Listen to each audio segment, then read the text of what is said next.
Ալեքսանդր Թամանյանի տարբեր գործերը արժանացել են թե պետական եւ թե միջազգային մրցանակների, իհարկե այստեղ արտադիր պետք է նշել օպերայի եւ բալետի պետական ակադեմիական թատրոնի շենքի մրցանակը Փարիզի ցուցահանդեսի ժամանակ Grand Prix մրցանակի արժանացել ոսկե մեդալ 1937 թվականին, այնուհետև ԽՍՀՄ պետական մրցանակ, երկու դեպքում էլ ցավոք հետմահու։ Թամանյանի նաև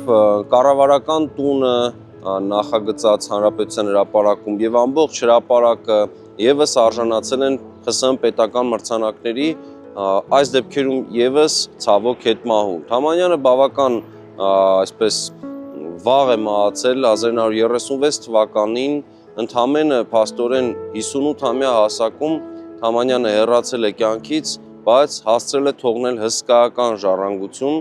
Նախագծի գլխավոր գործընկերն է Converse բանկը, ֆինանսական աշխարհի ձեր հուսալի գործընկերը։